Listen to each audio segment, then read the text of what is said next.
Hello ನನ್ನ ಕುಟುಂಬದವರೇ, ಹೇಗಿದ್ದೀರಾ? ನೀವೆಲ್ಲರೂ ಚೆನ್ನಾಗಿದ್ದೀರಾ ಅಂತ ಇವತ್ತಿನ ಕಾರ್ಯಕ್ರಮವನ್ನು ಪ್ರಾರಂಭ ಮಾಡ್ತಾ ಇದ್ದೀನಿ. ಬೆಳಗಿನ ತಿಂಡಿಗೆ ಸುಲಭವಾಗಿ ಮಾಡ್ಕೋಬಹುದಾದಂಥ ಖಾರದ ಅವಲಕ್ಕಿ ರೆಸಿಪಿಯೊಂದಿಗೆ ನಾನಿವತ್ತು ಬಂದಿದ್ದೀನಿ. ನಾನು ಮಾಡಿ ತೋರಿಸಿದ್ದೀನಿ. ವಿಡಿಯೋನ ಸ್ಕಿಪ್ ಮಾಡದೆ ಸಂಪೂರ್ಣವಾಗಿ ನೋಡಿ, ಲೈಕ್ ಮಾಡಿ, ಶೇರ್ ಮಾಡಿ, ನನ್ನ ಚಾನಲ್ನ ಸಬ್ಸ್ಕ್ರೈಬ್ ಮಾಡಿಕೊಂಡು ಪಕ್ಕದಲ್ಲಿರ್ತಕ್ಕಂಥ ಬೆಲ್ ಬಟನ್ನ ಪ್ರೆಸ್ ಮಾಡಿ. ನಾನು ಹಾಕೋ ವಿಡಿಯೋ ನೋಟಿಫಿಕೇಷನ್ ಮೊದಲೇ ನಿಮಗೆ ತಲುಪುತ್ತೆ. ನಿಮ್ಮ ಸಪೋರ್ಟ್ ಕೂಡ ನನಗೆ ಸಿಗುತ್ತೆ ಅಂತ ಹೇಳ್ತಾ ಕಾರ್ಯಕ್ರಮವನ್ನು ಪ್ರಾರಂಭ ಮಾಡ್ತಾ ಇದ್ದೀನಿ. ಸ್ನೇಹಿತರೆ ನೋಡಿ, ಇದು ಗಟ್ಟಿ ಅವಲಕ್ಕಿ. ನಾನು 4 ಪಾವು ತೊಗೊಂಡಿದ್ದೀನಿ. 4 ಪಾವು ಗಟ್ಟಿ ಅವಲಕ್ಕಿನ ನೀರಿನಲ್ಲಿ ಚೆನ್ನಾಗಿ ತೊಳೆದು ನೀರನ್ನೆಲ್ಲ ಸೋರು ಹಾಕ್ಕೊಂಡಿದ್ದೀನಿ. ಈಗ ನಾವು ಇದರಲ್ಲಿ ಖಾರದ ಅವಲಕ್ಕಿ ತಿಂಡಿಯನ್ನು ಮಾಡೋಕ್ಕೆ ರೆಡಿ ಮಾಡ್ಕೊಳ್ಳೋಣ. ಈ 4 ಪಾವು ಅವಲಕ್ಕಿಗೆ ಸರಿ ಹೊಂದುವಂತೆ ನಾನು ಹುಣಸೆ ಹುಳಿ ರಸವನ್ನು ಇಂಟ್ಕೊಂಡಿದ್ದೀನಿ. ನೋಡಿ, ಈ ಪಾವ್ನಲ್ಲಿ 4 ಪಾವು ತೊಗೊಂಡಿರೋದು.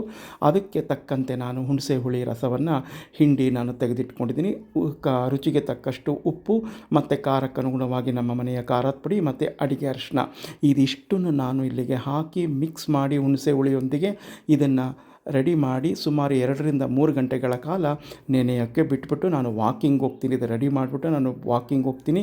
ಈಗ ಬೆಳಗಿನ ಜಾವ 4 ಗಂಟೆ ಸಮಯ. ಇದನ್ನೆಲ್ಲ ರೆಡಿ ಮಾಡಿಬಿಟ್ಟು ನಾನು ಹೋದರೆ ನಾನು ತಿರುಗಿ ಬರೋ ತನಕ 8 ಗಂಟೆ ಆಗುತ್ತೆ. ಅಲ್ಲಿವರೆಗೂ ಚೆನ್ನಾಗಿ ನೆಂತಿರುತ್ತೆ. ನಂತರ ಒಗ್ಗರಣೆಯನ್ನು ಮಾಡ್ಕೊಳ್ಳೋಣ. ಸ್ನೇಹಿತರೆ, ನಾನು ತೊಗೊಂಡಿರ್ತಕ್ಕಂಥ ಖಾರದ ಪುಡಿ, ರುಚಿಗೆ ತಕ್ಕಷ್ಟು ಉಪ್ಪು, ಅಡಿಗೆ ಅರಿಶಿನ ಎಲ್ಲವನ್ನು ಹಾಕ್ಕೊಂಡಿದ್ದೀನಿ. ಈಗ ಇದನ್ನೆಲ್ಲ ನಾನು ತೊಗೊಂಡಿದ್ದೀನಲ್ಲ, ಹುಣಸೆ ಹುಳಿ ನೆನೆಸಿಟ್ಕೊಂಡಿದ್ದನ್ನು ನಾನು ರಾತ್ರಿಯೇ ನೆನೆ ಹಾಕ್ಕೊಂಡಿದ್ದೆ. ಆ ಹುಣಸೆ ಹುಳಿಯನ್ನು ರಸವನ್ನು ತೆಗೆದು ಈಗ ಇದಕ್ಕೆ ಹಾಕಿ ಹೆಚ್ಚಿಗೆ ಹುಳಿ ಇರಬೇಕು. ಇದರಲ್ಲಿ ಖಾರ ಸ್ವಲ್ಪ, ಹುಳಿ ಹೆಚ್ಚಿಗೆ, ಸಿಹಿ ಸ್ವಲ್ಪ ಸ್ವಲ್ಪ ಹೆಚ್ಚು, ಇದಿಷ್ಟನ್ನು ಹಾಕ್ಕೊಂಡು ಮಾಡಿಕೊಂಡ್ರೆ ಖಾರದ ಅವಲಕ್ಕಿ ತುಂಬ ಚೆನ್ನಾಗಿರುತ್ತೆ.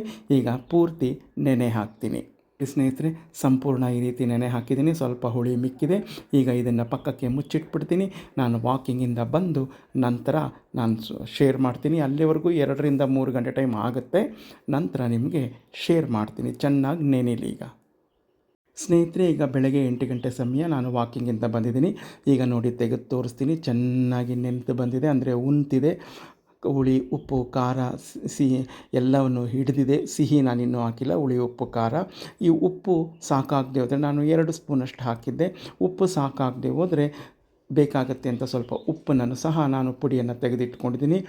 ಒಗ್ಗರಣೆಗೆ ಗಾಣದಿಂದ ತೆಗೆದ ಕ್ರಿಯಾ ಫುಡ್ಸ್ ಅವರ ಕಡಲೆಕಾಯಿ ಎಣ್ಣೆ. ಇಲ್ಲಿ ಕೊತ್ತಂಬರಿ ಸೊಪ್ಪು ಅವಶ್ಯಕತೆ ಇಲ್ಲ. ಒಗ್ಗರಣೆಗೆ ಕರಿಬೇವು ತುಂಬ ತೊಗೊಂಡಿದ್ದೀನಿ. ಸಾಸಿವೆ, ಜೀರಿಗೆ ಮತ್ತು ಉದ್ದಿನಬೇಳೆ ತೊಗೊಂಡಿದ್ದೀನಿ. ನೀವು ಕಡಲೆಬೇಳೆ ಬೇಕಾದ್ರೂ ಬಳಸ್ಬೋದು. ನಾನು ಉದ್ದಿನಬೇಳೆ ತೊಗೊಂಡಿದ್ದೀನಿ.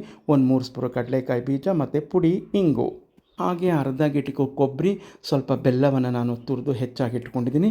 ನಿಮಗೆ ಎಷ್ಟು ಬೇಕೋ ಸಿಹಿ ಅಷ್ಟು ಹಾಕ್ಕೊಳ್ಳಿ. ನಮಗೆ ಸ್ವಲ್ಪ ಸಿಹಿ ಹೆಚ್ಚಾಗಿರಬೇಕು, ಆದ್ದರಿಂದ ಬೆಲ್ಲವನ್ನು ಹೆಚ್ಚಿಗೆ ಹಾಕ್ಕೊಂಡಿದ್ದೀನಿ. ಇಲ್ಲಿ ತೆಂಗಿನಕಾಯಿ, ಹಸಿ ತೆಂಗಿನಕಾಯಿ ಬಳಸೋ ಹಾಗಿಲ್ಲ.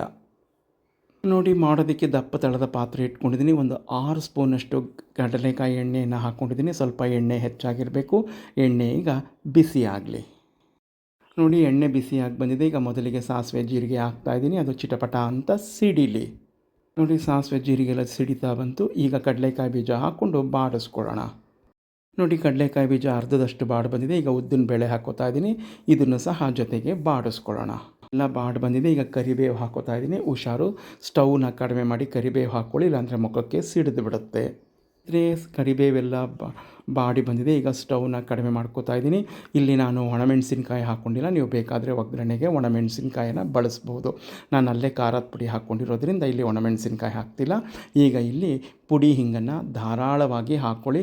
ಪುಡಿ ಹಿಂಗಿನ ಘಮ ಅಂದರೆ ಹೆಚ್ಚಾಗಿರಬೇಕು, ಆವಾಗ ಇದು ತುಂಬ ಚೆನ್ನಾಗಿರುತ್ತೆ. ಈ ಪುಡಿ ಹಿಂಗೆ ಹಾಕಿ ನಾನು ಮಿಕ್ಸ್ ಮಾಡಿಕೊಂಡು ಸ್ಟೌವಿಂದ ಈ ಪಾತ್ರೆಯನ್ನು ಕೆಳಗಡೆ ಇಳಿಸ್ಕೊಂಡ್ಬಿಡ್ತೀನಿ. ನೋಡಿ ಸ್ನೇಹಿತರೆ, ಪಾತ್ರೆನ ಕೆಳಗೆ ಇಟ್ಕೊಂಡಿದ್ದೀನಿ. ಈಗ ನಾನು ಇನ್ನೊಂದು ಸ್ವಲ್ಪ ಉಪ್ಪು ಹಾಕ್ಕೊತೀನಿ. ಆವಾಗ 2 ಸ್ಪೂನ್ ಹಾಕಿದೆ, ಈಗ 1-2 ಸ್ಪೂನ್ ಹಾಕ್ಕೊತೀನಿ. ಯಾಕೆಂದರೆ ತಿರ್ಗಾ ಮತ್ತೆ ಹಾಕ್ಕೊಳ್ಳೋಕ್ಕಾಗೋದಿಲ್ಲ. ಆದ್ದರಿಂದ ನಾನಲ್ಲಿ ರುಚಿ ನೋಡಿದೆ, ಉಪ್ಪು ತುಂಬ ಕಡಿಮೆ ಇತ್ತು. ಆದ್ದರಿಂದ ಈಗ ಹಾಕ್ಕೊಂಡು ಈಗ ನಾನು ಪಕ್ಕದಲ್ಲಿ ನೆಂದಿರ್ತಕ್ಕಂಥ, ಅಂದರೆ ಉಂತಿರ್ತಕ್ಕಂಥ ಅವಲಕ್ಕಿ ಮಿಶ್ರಣವನ್ನು ಇದಕ್ಕೆ ಹಾಕ್ಕೊತೀನಿ. ಸ್ನೇಹಿತರೆ, ಸಂಪೂರ್ಣ ಅವಲಕ್ಕಿ ಮಿಶ್ರಣವನ್ನು ಇದಕ್ಕೆ ಹಾಕ್ಕೊಂಡಿದ್ದೀನಿ. ಈಗ ಕೊಬ್ಬರಿ ಮತ್ತು ಬೆಲ್ಲವನ್ನು ಹಾಕ್ಕೊತಾ ಇದ್ದೀನಿ.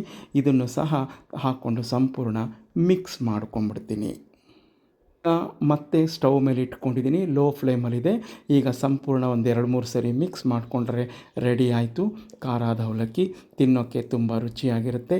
ಒಮ್ಮೆ ನೀವು ಮಾಡಿ ನೋಡಿ, ಹೇಗಿತ್ತು ಅಂತ ನನಗೆ ಕಮೆಂಟ್ನಲ್ಲಿ ಮರೆಯದೆ ತಿಳಿಸಿ. ತುಂಬ ರುಚಿಯಾಗಿರುತ್ತೆ. ಮಾಡೋದು ಬಹಳ ಸುಲಭವಾಗಿರುತ್ತೆ. ಮತ್ತೆ ನಾನು ನಾಳೆ ನಿಮಗೆ ಇನ್ನೊಂದು ವಿಶೇಷವಾದ ತಿಂಡಿಯೊಂದಿಗೆ ಸಿಗ್ತೀನಿ.